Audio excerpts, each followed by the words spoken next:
On tient à remercier Best Buy, fournisseur officiel pour tout l'équipement technologique du studio de la Commission athlétique.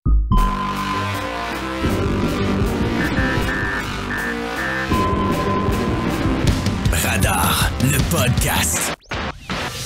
Avec Pierre Lebrun et Anthony Desaulniers.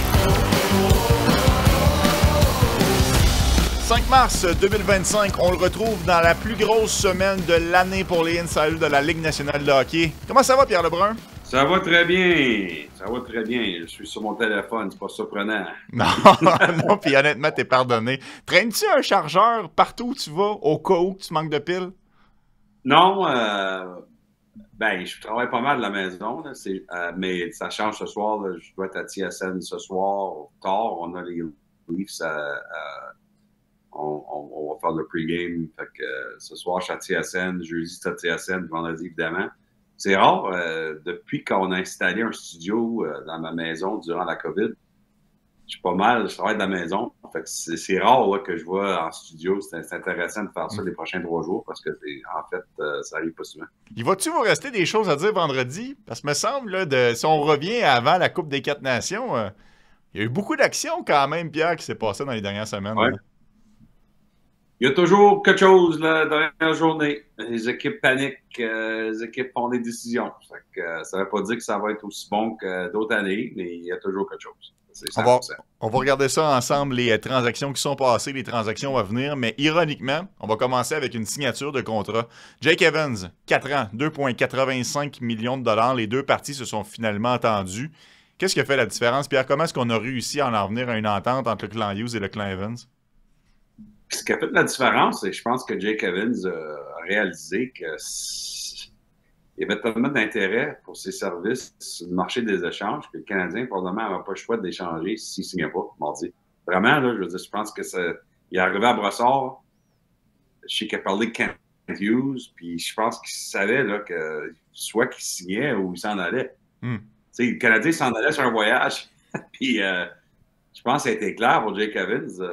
Peut-être que je ne reviens pas à Montréal après que je vais sur l'avion si je ne signe pas aujourd'hui. Vraiment, là, je suis sérieux. Puis des fois, les émotions du moment, de la vraie vie, font précédence sur tout l'aspect technique que lui et son agent avaient eu pendant tout ça. Écoute, les deux côtés ne sont pas parlé pendant plusieurs semaines. Il était loin entre les deux, on en a parlé. À la fin de la journée, le Canadien n'a pas bougé bien sur leur offre. Fait que c'est vraiment le joueur qui est venu de là jusqu'à l'offre du Canadien parce qu'il ne voulait pas sortir de Montréal. C'est le fun de voir pour le Canadien, les partisans du Canadien, évidemment, parce que je pense que c'est un exemple aussi de la culture du Canadien qui change, des joueurs qui veulent rester, qui veulent faire partie de ça. Ça, c'est important à noter. Mais je peux te garantir, j'ai eu des textes de d'autres équipes hier. Il y avait des équipes prêtes à le payer plus que 2,85 millions par année le 1er juillet. Mais il voulait rester. Serais-tu capable de nous avancer un chiffre, Pierre, de ce qu'il aurait pu avoir sur le marché si jamais il était... Plus que 3 millions. Est-ce que ça va jusqu'à 3,2, 3,3, 3,4? C'est dur à dire quand on se rend au 1er juillet. Tellement de choses qui doivent se passer entre maintenant et le 1er juillet, mais non, on ne saura jamais. Mais le plafond salarial monte assez sérieusement là, cet été. Oui, puis surtout... le Canadien connaît toute une aubaine avec Jake Evans, ça c'est sûr. Puis surtout s'il y a 6, 7, 8 équipes qui sont intéressées le 1er juillet, puis qu'il y a une surenchère pour ses services, avec les équipes qui paniquent, ça peut toujours arriver. Donc au moins, d'après moi, Evans a laissé au moins 2 millions sur la table pour rester à Montréal pour les 4 prochaines saisons. Ça, c'est intéressant. L'autre chose que tu as mentionné qui m'a allumé, il y a beaucoup d'équipes qui ont contacté Kent Hughes et qui étaient sérieuses d'en faire son acquisition, à proposer une transaction. Quel genre de retour on avait sur la table chez le Canadien avant de s'entendre avec Evans pour une prolongation de contrat? Pas sûr, parce qu'il y avait encore quelques jours à jouer avant vendredi. Là, fait que je pense que le Canadien n'était pas encore à la fin de ces discussions-là. Mais je peux te dire, certaines équipes qui m'ont été confirmées, qui ont appelé, Winnipeg, il y a Toronto, New Jersey, Minnesota, fait partie des équipes qui avaient communiqué avec le Canadien parmi d'autres. Fait que c'était réel, là, la décision pour le Canadien et Jake Evans. Je sais que le Canadien est dans la course, là. Je ne fais pas ça de même pour que j'ignore pas les 5 victoires d'affilée. C'est juste qu'il y a tellement d'équipes dans la course, il faut quand même être réel les chances, même aujourd'hui, pour le Canadien de faire les séries. Je pense pas que le Canadien aura pu se laisser de garder Jake Evans s'il n'est pas signé. Selon moi. Le Canadien, évidemment, n'a jamais dit ça publiquement, puis ils ne l'ont pas dit moi non plus à moi, là, mais à la fin de la journée, s'il y a un choix de deuxième ronde pour Jake Evans vendredi et il n'est pas signé, je pense qu'ils prennent le choix de deuxième ronde. Fait qu'il fallait vraiment qu'il signe. Ouais. On y reviendra dans quelques minutes là, avec les autres joueurs autonomes sans compensation du Canadien, mais je te rejoins à 100% pour Evans. C'était celui qui avait la plus grosse valeur sur le marché. Puis ça aurait été un peu irresponsable de dire on ne s'entend pas tout de suite, on se reparlera plus tard d'ici le 1er juillet. Je pense qu'on a arrêté effectivement avec la transaction. Là, tu viens un peu de me répondre à ma question, mais je vais te la poser quand même. Kent Hughes a dit à plusieurs occasions, si vous êtes m'offrir juste un choix de 4e tour, rappelez-moi pas, ça vaut pas la peine, je vais le garder quand même. Puis je pense que c'est même toi-même qui me l'avais rapporté. Ça prend au moins un choix de 2e tour pour que je commence à y penser. Est-ce que tu penses que ça, il avait ça au moins sur la table, mais il s'est dit, parfait, j'ai ça, mais je vais quand même continuer à poursuivre les négociations avec Evans? Est-ce que les équipes elles s'étaient rendues là au moins dans leurs offres sur la table? Je pense que oui, parce que quand tu regardes déjà les transactions qui sont arrivées, c'est les choix de 2e ronde qui se font échanger présentement. Choix de 2e ronde pour Trent Frederick, choix de 2e ronde pour Ryan Lindgren. Ouais, fait que tu sais, évidemment, c'est tous des joueurs différents, là, mais c'est les choix de 2e tour là, qui, dans les derniers jours, se font échanger. Je pense que c'était là pour Evans. Mais tu sais, les Canadiens, il y en a des choix de repêchage. Je pense que c'est bien une meilleure valeur pour le Canadien de signer Jake Evans un contrat modeste de même. Non seulement le fait que c'est un contrat qui est parfait pour eux autres, mais en plus de ça, le message que ça donne à Nick Suzuki pour le vestiaire du Canadien, qui ne veulent pas que leur DG vende les joueurs cette semaine. C'est toute la fun. Mais à la fin de la journée, là, il faut voir qu'est-ce que tu fais avec Armia, avec David Savard. Puis ça, c'est des décisions intéressantes. On va prendre David Savard. T'sais, moi, je pense qu'une équipe comme les Jets de Winnipeg qui ont besoin d'un gars pour leur 3e vague, David Savard, je pense que ça fait parfait pour Winnipeg. Mais les Canadiens ont des décisions intéressantes à faire de ce côté ici. Si tu échanges trop de joueurs avant la date limite, est-ce que ça te force d'amener des jeunes de Laval, puis tu enlèves des jeunes d'une équipe qui est en première place dans l'américaine, qui espère d'aller loin dans les séries? Je sais qu'il y a peut-être des gens qui écoutent ça et ils disent « Oh, la Ligue américaine. » Oui, mais c'est pas ça le point. Le point, c'est que c'est le côté développement pour certains joueurs, avoir l'expérience, la pression des séries éliminatoires américaines avec Laval, puis jouer des grosses minutes, c'est important à leur développement comme Canadien de Montréal. Mm-hmm. Alors, si tu échanges trop de joueurs cette semaine, disons que tu échanges David Savard, puis c'est possible, c'est pas encore décidé ce qu'ils vont faire avec lui. Là, ça veut dire que Logan Mailloux monte, ou Ryan Backer, est-ce que ces gars-là devraient être à Montréal ou à Laval? Mm-hmm. Fait que c'est des vraies questions là, que je pense que la direction du Canadien se demande à l'interne. Ah oui, c'est sûr et certain que ces questions-là se sont posées dans les dernières heures / les derniers jours auprès de Kent Hughes, auprès de Jeff Gorton, auprès de Martin Saint-Louis, probablement aussi auprès de Pascal Vincent. C'est sur youbet.io qu'on retrouve les meilleurs cotes pour les paris de la Ligue nationale de hockey. Rendez-vous sur youbet.io pour avoir les meilleurs cotes. Pierre, je suis curieux de t'entendre. Est-ce que Kent Hughes, si jamais il garde le statu quo, ce qui n'est pas impossible, décide de ne pas transiger ses joueurs pour permettre à son groupe, un peu comme tu viens de dire, de jouer des matchs significatifs pour acquérir de l'expérience et regarder vers le futur, est-ce qu'il ne pourrait pas essayer d'autres choses comme transactions? Comme par exemple, s'impliquer dans un 3e parti, retenir du salaire pour une équipe qui a besoin de faciliter une transaction, ou encore acquérir un mauvais contrat pour une équipe qui est à la gorge et qui est limitée un peu dans ses mouvements. Ça, c'est une possibilité?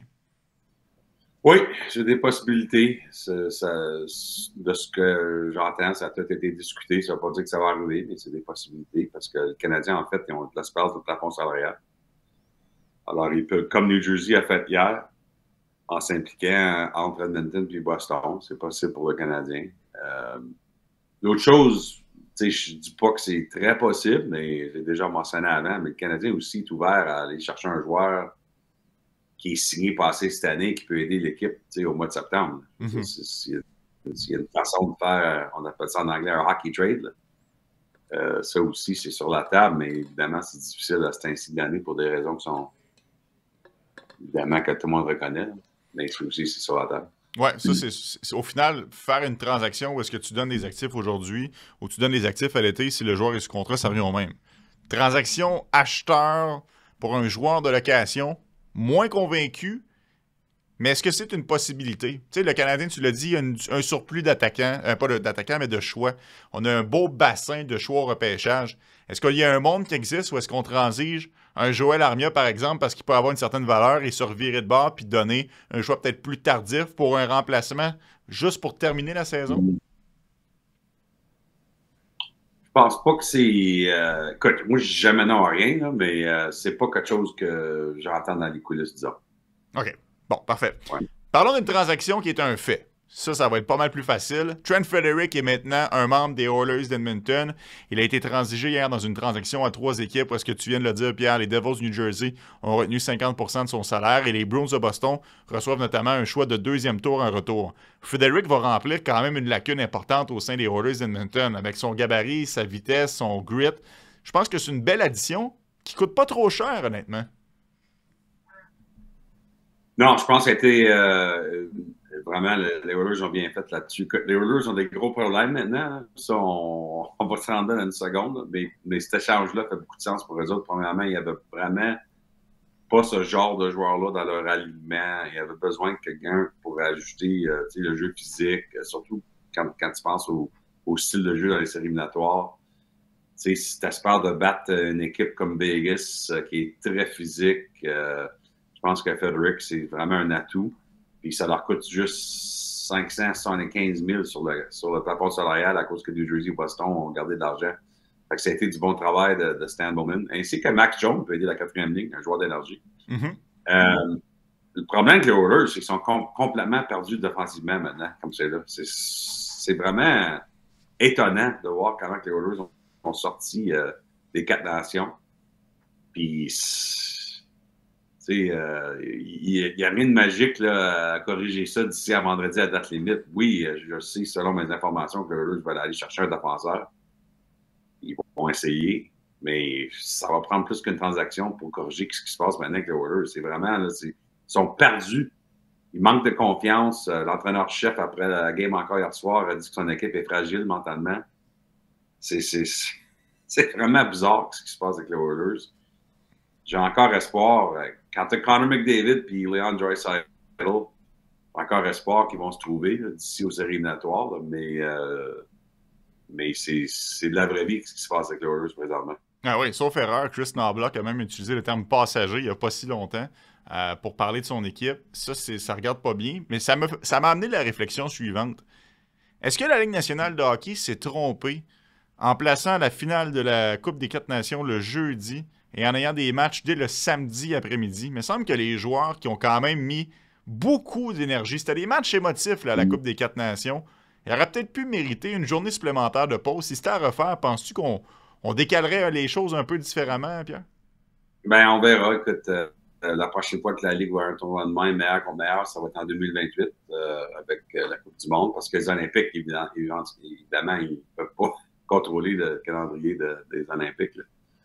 Mais le problème, c'est que le plus de jours que tu prends en congé, avant ou après un tournoi de même, le plus coincé que le restant de ton calendrier devient. Parce que déjà, c'est vraiment chargé cette année, le calendrier de la plupart des équipes. Je pense qu'au mois de mars, il y a des équipes qui jouent 16 à 17 matchs en 31 jours au mois de mars. C'est à cause du 4 nations. On essaie de tout rentrer là-dedans. Écoute, la finale de la Coupe Stanley pour aller jusqu'au 23 juin, encore une fois, cette année. Le repêchage, c'est le 27-28, je pense. Il y a pas assez de jours dans un calendrier, puis ça commence avec le fait que les réseaux américains, ESPN et TNT ne veulent pas avoir le hockey commencer jusqu'en mi-octobre. Puis ça fait mal au calendrier. Le dernier match à saison régulière, c'est le 17 avril. La Ligue nationale. 17 avril, on ne commence pas les séries, je pense, jusqu'au 20. T'es quasiment 2 tiers dans le mois d'avril, t'as pas encore joué un match de série éliminatoire. C'était épouvantable, selon moi. Fait que, mais ça, on s'éloigne un peu, Pierre, mais ça nuit pas un peu à l'intérêt des gens? Ici, au Québec, il n'y en a pas de problème.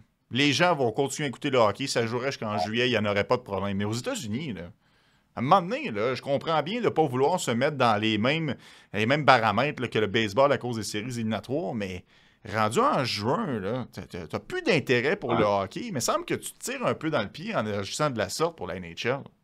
Ben, écoute, ça fait des années que je fais des textes là-dessus, des articles. Je me rappelle, c'était un gouverneur des Stars de Dallas, puis son nom m'échappe présentement. Mais en tout cas, lui il y a à peu près 15 ans, ça avait mis debout dans une réunion des gouverneurs, puis il a dit à Gary Bettman, on devrait penser à faire un délai sur le commencement de la saison jusqu'au mois de novembre. Oh my God. Lui, il voulait aller de novembre à juillet avec le calendrier.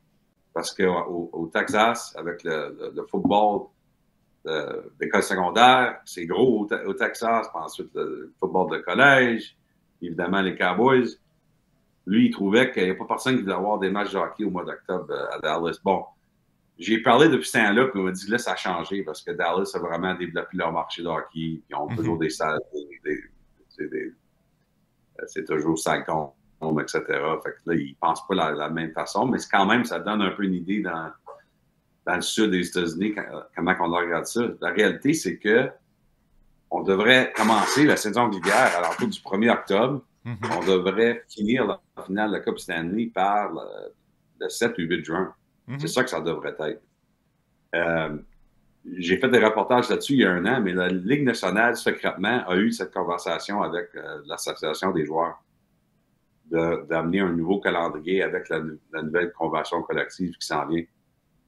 Et puis, je ne sais pas où c'est rendu cette affaire-là, mais dans la même discussion où on parle d'avoir moins de matchs préparatoires au mois de septembre, ainsi que d'aller à une saison de 84 matchs au lieu de 82 matchs, on a parlé aussi de commencer 2 semaines d'avance.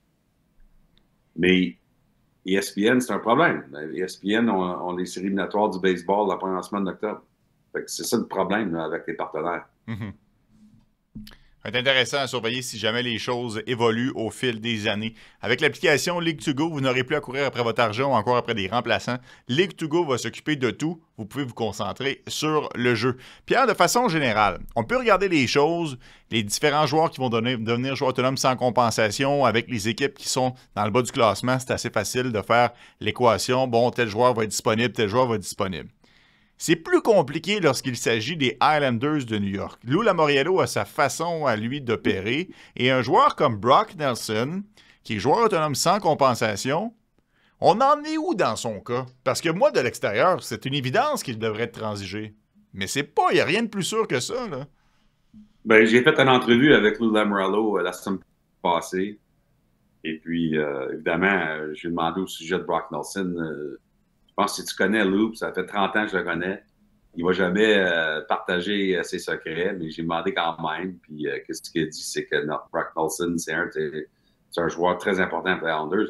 Mais ensuite, j'ai posé une autre question, puis c'est là que j'ai eu une réponse intéressante de Lou Lamoriello. J'ai demandé à Lou Lamoriello, dans mon texte pour l'Atlantique, j'ai dit, dans le passé, toi, tu n'as pas toujours échangé des joueurs qui deviennent joueurs autonomes à la fin de la saison, même si tu n'es pas dans les séries.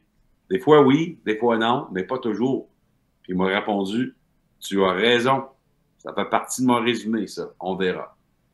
OK. Fait que ça ne veut pas dire oui, ça ne veut pas dire non, mais ça veut dire que tu dois deviner parce que c'est pas garanti avec lui qu'il veut toujours échanger un joueur de même. Moi, je pense que les Islanders devraient, on verra, parce que je pense que c'est une équipe avec la vieillesse qui a besoin des morceaux.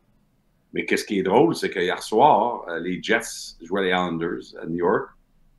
Et puis, les Jets, Brock Nelson, c'est le nom numéro 1 sur leur liste. Les Jets auraient pu améliorer leur chance d'aller chercher Brock Nelson en battant les Islanders, mais c'est le contraire qui est arrivé. Brock Nelson a compté, les Jets ont perdu, les Islanders se lèvent ce matin à 3 points des séries éliminatoires. C'est intéressant comme scénario pour une équipe comme les Jets qui veulent ce joueur-là, mais qui ont fait mal à leur cause contre les hommes de Frédéric Roy.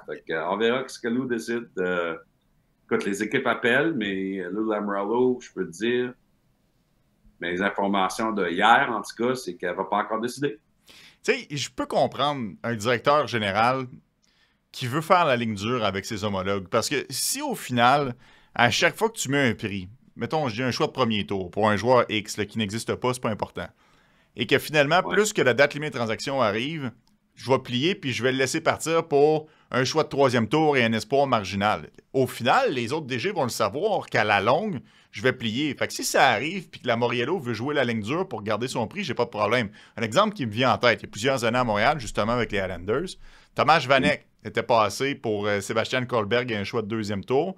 Puis le Canadien l'avait eu pour une bouchée de pain à 3h moins 5. Fait que je pense que c'est important comme DG. Ouais. Si tu veux te faire respecter par tes homologues, il faut quand même que tu tiennes parole. Voici le prix, puis si vous vous y approchez pas, je ne laisserai pas partir pour une bouchée de pain. C'est tout ça qui arrive avec la Moriello. C'est pour ça que des fois qu'il garde ses joueurs puis qu'il refuse les transiger, tout simplement parce que les autres n'ont pas atteint le prix qu'il avait fixé? Je pense que des fois, c'est à cause de ça, mais des fois, c'est à cause que réellement, il pense que son équipe a une chance de faire la série, quand que les autres ne pensent pas ça. C'est le dernier à dire que sa saison est finie. C'est sa tradition. Il n'aime pas la mentalité d'être prêt à perdre, tu sais. Fait que, on verra ce qu'il décide. Mais l'autre chose dans tout ça aussi, c'est que une des choses qu'on pense pas assez de temps à digérer, c'est l'influence des propriétaires à la date limite des transactions. Puis je dis pas que ça a un facteur avec les Islanders, mais je vais donner un exemple à Vancouver. Les Canucks ont Brock Besser, comme Brock Nelson. Brock et Brock, les deux ont le même agent d'ailleurs. Ben Atkinson, Brock et Brock. Et Brock Besser, moi, je ne crois pas qu'il va signer un nouveau contrat avec les Canucks avant la date limite vendredi. Il va peut-être en signer un avant le 1er juillet, mais il n'en signera pas un, je pense, cette semaine. Qu'est-ce que les Canucks font? Ils sont à 2 points des séries, je pense, ce matin. Tu sais, c'est dur à l'échanger. Qu'est-ce que tu dis à tes partisans si tu échanges Brock Besser, compteur de 40 buts l'an passé, quand tu espères encore de faire des séries, puis déjà que tu as échangé JT Miller. Mais tu ne fais pas le cas pour rien non plus le 1er juillet. Non.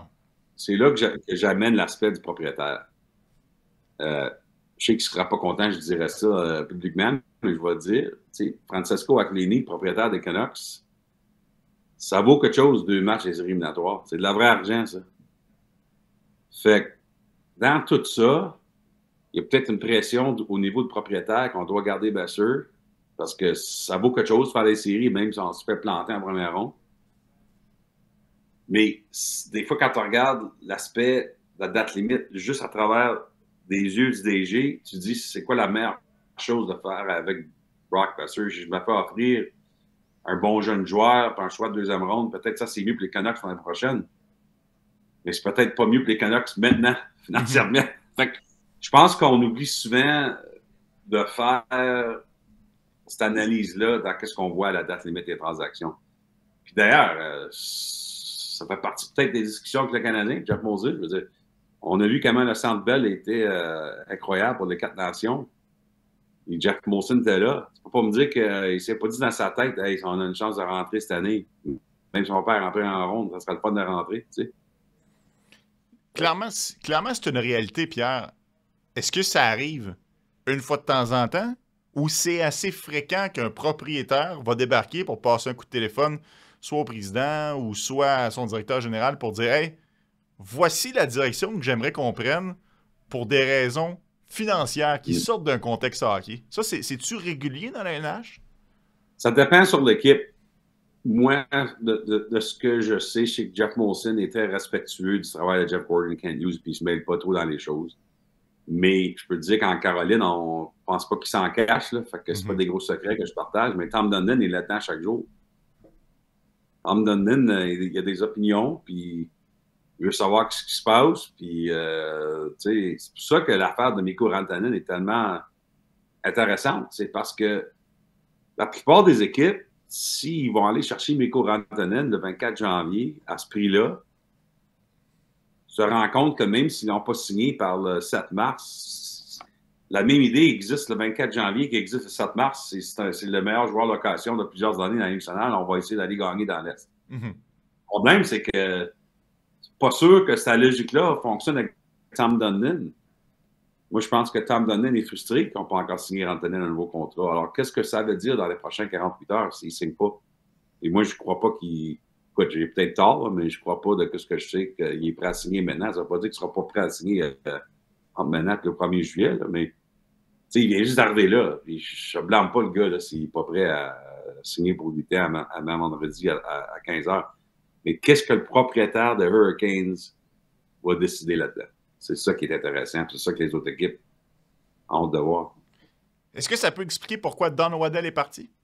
Parce qu'au final, d'avoir tout le temps quelqu'un, peu importe le corps de métier que tu effectues, avoir ton boss au-dessus de ton épaule qui est toujours en train de remettre en question tes décisions, ça doit pas être super agréable.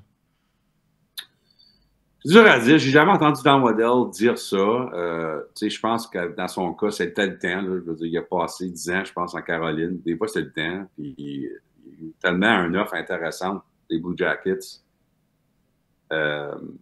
que je pense que ça l'intéressait. Un nouveau défi. Ça fait souvent partie des choses. Mais tu me demandes la question, je suis sûr que ça fait une partie à un niveau. Ouais. Parce qu'à Columbus, je pense pas que le propriétaire est trop... fait trop partie des choses. Alors, c'est sûr que tout ça, c'est des choses, je pense, des fois que... Puis peut-être que les amateurs de hockey, ça leur intéresse pas, anyway. Mais moi, je pense souvent à ça parce que, tu sais, une équipe fait quelque chose. Tu sais, je vais donner un autre exemple. Tu penses-tu vraiment que Chris Drury aurait-tu fait ce qu'il a fait cette année avec les Rangers si c'était juste à lui? Non. Non. Je veux dire, il a quasiment mis son capitaine, Jacob Trouba, sur le balotage avant qu'il accepte un échange à Anaheim. C'est sûr qu'il y a de la pression des Dolan, les propriétaires à New York. Ça, c'est évident. Les Rangers transigé Ryan Lindgren. Les Bruins transigé Trent Frederic. Les Islanders, incertains, peut-être qu'ils vont transiger Brock Nelson. Tu sais, il y a beaucoup d'équipes dans l'Est, mais tranquillement, on sent que les équipes s'éliminent. Là. On décide d'y aller peut-être dans un aspect vendeur. On assiste présentement à ce tournage-là. Tu y crois-tu, Pierre, au Canadien en série? Parce qu'au final, le Canadien est allé dans l'autre direction en re-signant Evans. J'ai hâte de voir comment ça va tourner, mais j'ai l'impression que c'est plus vrai là, qu'on assiste à une course à 5-6 équipes. Là. J'adore l'esprit de Martin Saint-Louis et son équipe comme ça. Là. Qu'est-ce qu'on voit depuis la pause de 4 nations? Ça dit beaucoup, je pense, du cœur de l'équipe et où que ça s'en va. Mais au niveau technique, au niveau de où sont les Canadiens, j'ai pas aimé du tout la façon qu'ils ont gagné contre Buffalo au soir. Who knew? Ils ont été chanceux. Ils sont fait bouleverser dans les deux périodes. Puis ça, c'est pas un bon signe quand tu dois gagner des matchs. C'est bon qu'on a gagné, là, évidemment. Là. Mais je pense que tu dois être réaliste aussi pour regarder ce match-là et te demander comment que ça va aller à Edmonton, le prochain match, etc. Écoute, ça se peut absolument qu'ils font une série, surtout que tu viens de détailler toutes les choses qui se passent alentour d'eux autres. Là. Mais le Canadien doit trouver une façon d'être meilleur défensivement, sans la rondelle surtout. C'est ça qui me fait peur un peu dans leur jeu. Là. C'est que je pense que l'offensive leur a gagné la plupart des matchs depuis la pause. Ils ont compté assez de buts pour gagner, mais ça ne donne pas confiance que défensivement, ils sont capables de jouer 60 minutes. Là. Puis, à la fin de la journée, c'est à cause que l'équipe est complète. Je veux dire, on sait c'est qui s'en vient. Là. Ça a lieu dans les prochaines années. Fait que, c'est dur à corriger, mais c'est encore une équipe qui me fait peur défensivement. Fait que, écoute, quelqu'un doit faire des séries. C'est pas parfait comme groupe là, quand on regarde le groupe d'équipe. Puis en plus de ça, une équipe qu'on ne met même pas dans ce groupe-là parce que ça fait toute l'année qu'ils sont deuxième ou troisième dans la division métro. Mais là, les Devils ont des grosses blessures. Ouais. Les Devils sont à 112 points, 4 points d'avance sur Columbus qui est en première place du wildcard. Mais là, on vient de perdre Jack Hughes. Puis là, Doug Hamilton s'est blessé hier soir. On n'a pas encore des nouvelles sur la sévérité. Mais si c'est sérieux, ton meilleur défenseur se blesse quelques jours après ton meilleur joueur de centre. Aïe aïe. C'est sûr que, comme j'ai dit hier à TSN Bardeas, le DG des Devils, Tom Fitzgerald, essaie de corriger ça sur le marché des échanges. Il est impliqué dans toutes sortes de conversations pour aller chercher soit un joueur de centre ou même un allié, quelqu'un qui peut compter des buts pour les Devils d'ici à la fin de l'année. Mais, tu sais, des fois, c'est pas ton année. Là. Des fois, les blessures arrivent, tu te demandes une question, est-ce que c'est-tu hors de notre contrôle là, où ça s'en va cette saison-là? Fait que, si New Jersey descend dans le classement avec les grosses blessures, Ça aide le Canadien, mais ça aide surtout les équipes dans le métro, parce que là, la troisième place de la division métro, peut-être rentre dans le top. Fait que ça aide Columbus, ça aide les Rangers, ça aide peut-être les Islanders. Oui, peut-être.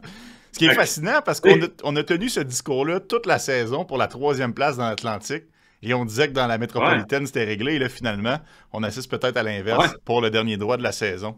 Pierre, je trouve ça intéressant, parce qu'on en a parlé ensemble, comme quoi Tom Fitzgerald, avant même le Jack Hughes, était intéressé à aller chercher du renfort à l'attaque. Si tu m'avais parlé à l'époque de Jake Evans, mais qu'il y avait quand même quelques noms sur sa liste.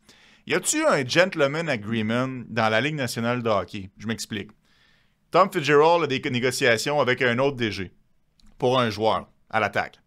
Le prix, c'est X. Jack Hughes se blesse. Tom Fitzgerald est pas mal plus mal pris, doit absolument bouger. Est-ce que ça arrive des fois que le prix augmente ou on va s'entendre pour dire c'était à la base qu'on avait négocié, on peut rester comme ça? Ça arrive-tu des fois qu'on se fait faire des petites balles courbes, là? Ça dépend vraiment sur la relation entre les deux DG. Fait que les deux choses arrivent. Puis je vais te donner un exemple de je pense que ce qui était intéressant que Bill Zito a fait en fin de semaine. Les Panthers de la Floride ont attendu longtemps avant d'annoncer des nouvelles sur Matthew Tkachuk. Tu sais, il s'est blessé aux 4 Nations, mais ils ont attendu jusqu'à lundi, le 3 mars, avant d'annoncer qu'il s'en allait sa liste à long terme des blessés. C'est pas par hasard. C'est parce que je crois que les Panthers voulaient faire sûr qu'ils complétaient la transaction pour Seth Jones avec Chicago, ou que les Blackhawks ont gardé 25% du contrat avant d'annoncer le lendemain qu'on avait le 9,5 millions de Matthew Tkachuk à dépenser. Tu sais? Ça, c'est selon moi. Il n'y a pas personne qui m'a dit ça, mais c'est mon analyse de la situation. Parce que si ça aurait été fait public la semaine passée que Matthew Tkachuk était parti jusqu'aux séries éliminatoires, est-ce que Chicago aurait peut-être dit, ben, pas besoin qu'on garde l'argent? Dans la masse d'argent. Exact. Mais c'est parce que pour la Floride, c'est pas vraiment pour cette année que c'est important, c'est pour les autres 5 ans qui restent sur le contrat de Seth Jones. Ben oui. Qu'on voulait qu'il devienne un joueur de 7 millions au lieu de 9,5 millions, évidemment. Es-tu surpris, ça? T'sais, moi, c'est pas... Le 2,5 millions cette année, comme tu as dit, c'était le Catel. Mais que les Blackhawks de Chicago vont s'amputer d'une retenue de salaire pendant 5 ans à 2,5 millions. Une équipe, quand même, en reconstruction, c'est un outil intéressant, une retenue de salaire. Là. Parce que tu peux constamment liquider des joueurs en retenant. Es-tu surpris que Kyle Davidson a décidé d'aller dans cette direction-là? Bien, les autres, ils savaient que c'est la seule façon qu'ils pouvaient déménager le contrat de Seth Jones. Il y avait eu des pourparlers avec les Stars de Dallas aussi, puis ça aurait été la même chose avec Dallas. Les Stars auraient décidé de rentrer là-dedans. Les Stars ont décidé qu'ils ne pouvaient pas rentrer là-dedans à la fin de la journée parce que les Stars ont des signatures qui s'en viennent cet été, puis l'année après avec des jeunes joueurs, dont Wyatt Johnston, cet été, il va se faire signer un gros contrat. Alors, on a décidé qu'on ne pouvait pas prendre un gars qui avait un autre 5 ans sur son contrat. Mais à la fin de la journée, la décision pour les Blackhawks, c'est vraiment Spencer Knight. Est-ce qu'on croit que Spencer Knight va être un gardien de franchise? Évidemment, il espère. Si Spencer Knight devient un vrai numéro 1 pour les Blackhawks, ben, ça vaut la peine ce qu'ils ont fait, absolument. Ouais. C'est ça la gageure.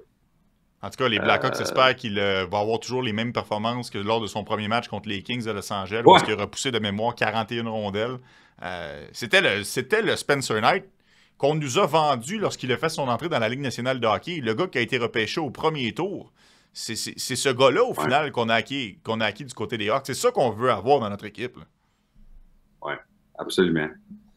Puis si ça arrive, ça va vraiment aider le rebâtissage à Chicago parce que ça manquait vraiment ce morceau-là. Là. T'es pas trop sûr de ce qu'on avait dans les buts. Fait que, d'ailleurs, dans le hockey 2025, on a déjà parlé, là, mes équipes, il y a beaucoup de confusion chez les dirigeants dans l'Isonal de savoir c'est quoi un gardien. Mais en tout cas, on verra comment ça tourne. Sur ubet.io, les meilleurs paris de la Ligue nationale de hockey s'y retrouvent avec les meilleurs codes disponibles. Rendez-vous sur le site de ubet.io. Différents joueurs, on s'était parlé la semaine dernière en disant que c'était un marché de vendeurs, comme quoi il y avait peu d'équipes qui étaient prêtes à vendre des joueurs. Puis on dirait que, en plus, ces joueurs-là diminuent. On a déjà parlé d'Evans qui a signé, on a déjà parlé de Nelson qui est incertain. Je vais t'amener sur Braden Shen, Pierre, avec les Blues de Saint-Louis, qui se retrouvent peut-être un peu dans la même situation. Doug Armstrong se dit, moi, je suis capable de faire les séries. Pourquoi j'échangerais Braden Shen? Est-ce que Braden Shen va changer d'adresse? C'est possible. Probablement, je te dirais, c'est 20 à 30 parce que les Blues n'ont pas besoin de l'échanger. Parce qu'il reste encore 3 ans à son contrat. C'est un gars qui est super respecté dans le vestiaire. C'est un gars que les Blues aiment beaucoup. Puis les Blues ont encore une chance de faire les séries. C'est pour ça que c'est pas... Il y a une meilleure chance qu'il reste avec les Blues qui se fait échanger. Mais la raison qu'il pourrait se faire échanger, c'est que les Blues continuent de prendre des appels. Et je le sais, c'est à 100% que ça arrive. Ça l'a arrivé dans les derniers jours. Fait que je pense qu'on a mis un gros prix sur lui pour le sortir de là. L'autre chose qu'il faut se rappeler, c'est que Braden Shen a une clause de non-échange de 100%. Fait qu'il décide un peu lui aussi s'il veut se faire déménager ou non. Mais les Blues continuent de prendre les appels. Puis en plus, c'est le capitaine. Il me semble que ça rajoute une couche supplémentaire là, de situation délicate là, avec Shen et Saint-Louis. Mais je pense que tu dois te rappeler l'histoire de Doug Armstrong, qui est tellement intéressante. Doug Armstrong s'en fait pas trop avec le classement. Doug Armstrong, il y a plusieurs années, a échangé Kevin Shattenkirk quand il était un bon défenseur. Il a échangé à Washington quand les Blues étaient 8e dans l'Ouest. Puis, une année plus tard, il a échangé Paul Stastny à Winnipeg quand je pense que les Blues étaient à 1 point des séries. Doug Armstrong s'en fait pas trop toujours avec le classement. Je me rappelle, j'avais déjà eu une conversation avec lui là-dessus.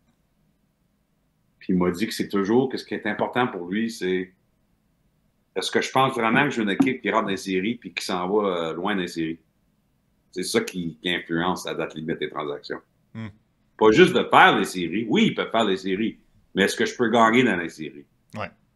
Ça, c'est intéressant parce qu'il n'y a pas chaque équipe qui sont prêts à distinguer la différence entre faire des séries et de gagner dans les séries. Ben oui. Par exemple, Buffalo.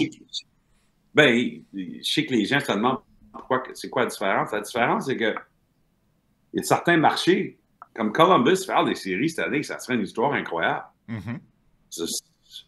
Mais il y a d'autres équipes qui font souvent une série, mais ils font rien dans les séries. Tu sais, si tu fais une série et tu fais balayer en 4 matchs, c'est quoi la différence entre ça et de finir 9e ou 10e dans la conférence, à part du fait que ton propriétaire a eu au moins 2 matchs à domicile, là, financièrement? Mais tu sais, moi, je trouve que Doug Armstrong, comme vétéran, a toujours eu le courage de dire OK, je comprends qu'on peut faire des séries, mais on est-tu vraiment bon ou non? Ouais. Ah, t'as raison, Pierre, mais c'est ça, ça dépend. Il y a des situations, tu sais, il y a des équipes. Mettons, je pense aux Sénateurs d'Ottawa, ça fait une éternité. Les Red Wings d'Ottawa, ça fait une éternité. Ils prendraient un balayage d'Ottawa maintenant si tu leur donnais. Un balayage en première ronde. C'est pas la même chose. Pas la même chose. Ouais. Exact, c'est pas la même chose. Fait que puis ça, moi, j'apprécie ça. Qu'un directeur général soit capable de prendre le pas de recul puis de se dire, je vais prendre la pression puis les critiques, ça me dérange pas. Parce que je pense que ça vaut pas la peine. Et à la place, je vais liquider mes actifs et on va se reprendre l'année prochaine pour revenir encore plus fort.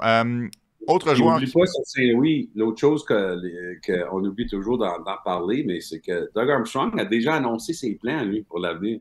C'est vrai. Doug Armstrong s'enlève du poste de DG en 2026. C'est Alex Steen qui devient DG. C'est la situation la plus unique dans la Ligue nationale. Ça a été annoncé l'année passée. Fait que ça te donne encore, dans ses convictions, plus de courage, je pense, de dire je vais sortir comme je veux sortir. Ouais. Je fais ce que je veux parce qu'au final, je vais perdre ma job volontairement. Alors, vous pouvez même pas me faire mal en me menaçant de perdre mon poste. C'est un bon point que tu abordes. C'est vrai, j'avais oublié cette nuance-là. Avec Alex Steen, je t'amène du côté de Ron Francis et du Kraken de Seattle. On a une situation avec Brendan Tanev. On serait prêt à laisser partir Tanev. Faut croire que ça me semble assez mutuel entre les deux camps. Là. Autant Tanev n'a pas l'intention de faire carrière à Seattle que du côté du Kraken, on est content de le laisser aller. 100%. C'est ça qu'on me dit. Tanev est prêt à partir. Il va aller jouer dans une équipe d'une série. Ensuite, il peut décider son avenir le 1er juillet.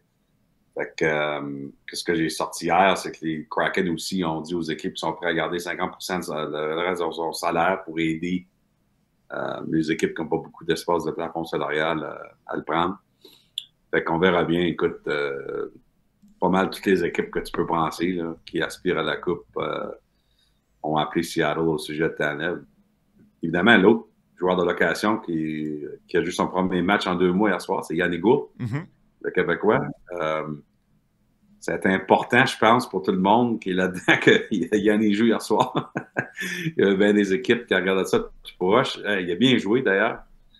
Fait que lui, c'est pas 100%. Je pense qu'il va se faire échanger, mais je pense qu'à la dernière minute, ça ne me surprendra pas si les Kraken n'en aient pas parlé avec son agent pour voir s'il y a un contrat qui fait du sens. Ça rappelle l'année passée, Jordan Eberle était sur toutes les listes d'échanges. Puis je pense que si, soit le jour avant ou le jour de la date limite des transactions, a signé un nouveau contrat avec le Kraken. Fait que je pense que Yannick Gourde, je te dirais, 60% il se fait échanger, 40% il signe un nouveau contrat parce que lui, il est tellement respecté. Puis je dis pas que Brandon Tanev ne l'est pas, là, mais je veux juste dire qu'Yannick Gourde est tellement respecté pour le genre de joueur qu'il est puis son leadership que lui, il va peut-être avoir une petite danse au moins entre Ron Francis puis Yannick Gourde avant que ça se fait décider cette affaire-là. Mais à la fin de la journée, j'ai l'impression que lui aussi se fait échanger. Ouais, ben en fait, je pense que tu es pile dessus, Pierre, parce que Jordan Eberle a signé son contrat l'année dernière le 8 mars 2024. Et de mémoire, c'était effectivement la date limite des transactions. Sauf erreur, là. Okay. Je vais de mémoire, mais je pense que c'était exactement ça.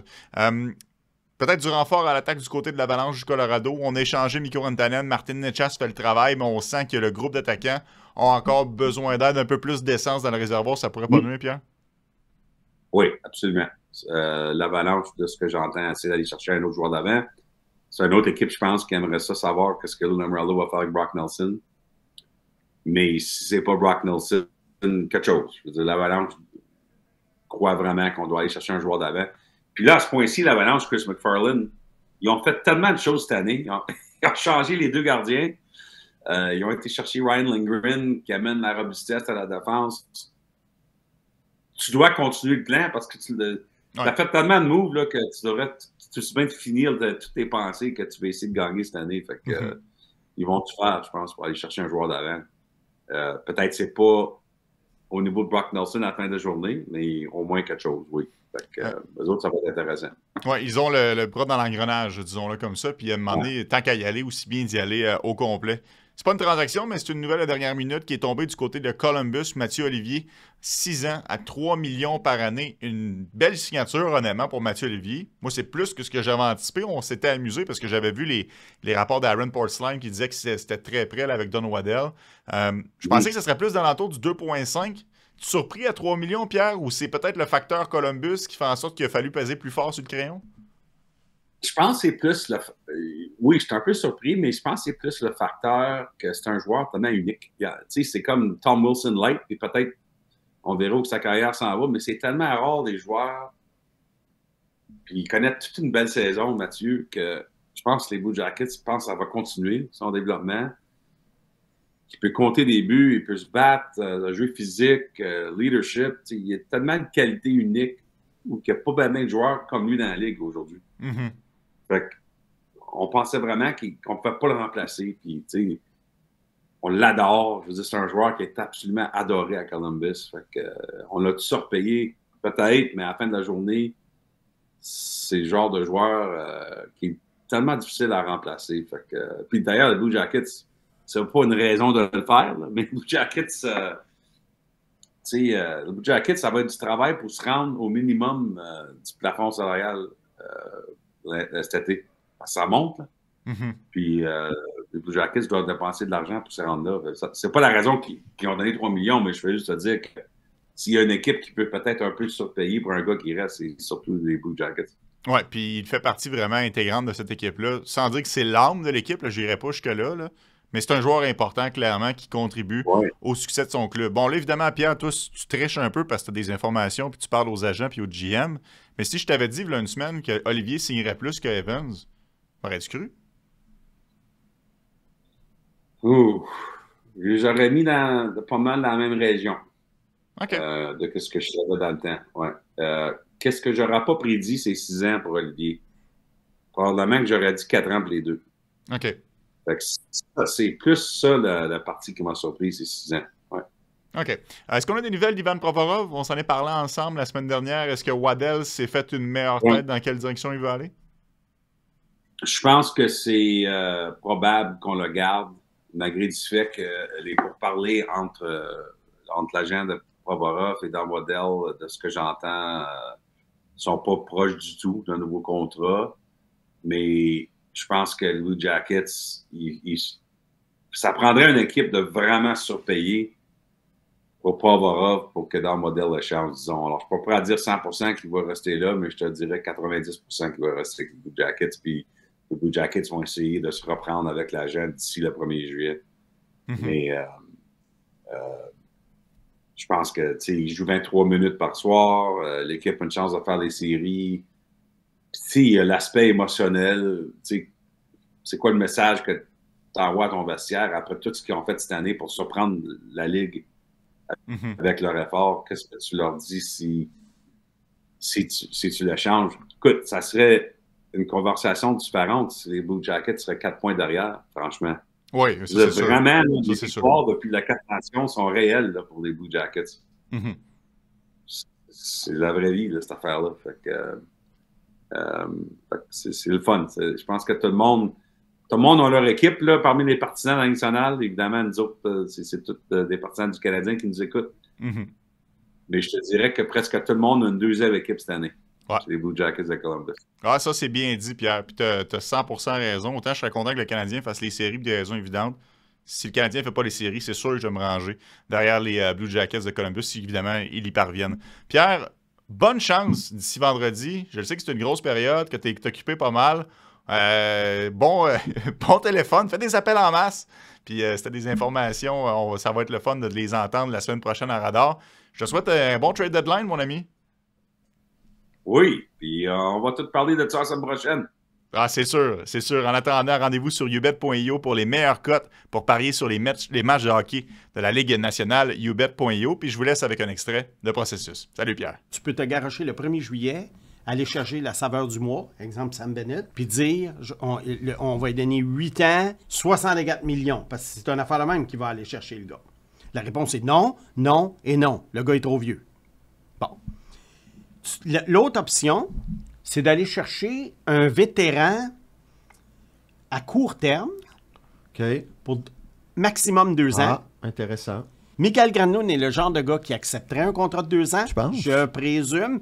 Oui, oublie pas, c'est un gars qui a été mis au balotage. Oui, mais Chandler Stevenson n'a pas pris 2 ans, lui. Oui, je le sais. Mais je pense que Granlund, ça va dépendre de sa performance à Dallas. À Dallas, il n'y aura pas la glace qu'il y avait à San Jose. Il ne faut pas oublier qu'à San Jose, c'est un premier centre par défaut. Il est bon, mais c'est un premier centre par défaut. L'idée, c'est juste de ne pas fermer la porte à 2 choses. La première, que Michael Hage soit de calibre top 6. Et la deuxième, c'est qu'un des choix au repêchage du Canadien cette année, tout d'un coup, il devient un top 6. Là, ça ne coûte pas un choix au repêchage. Ouais. Donc, un contrepont à un vétéran.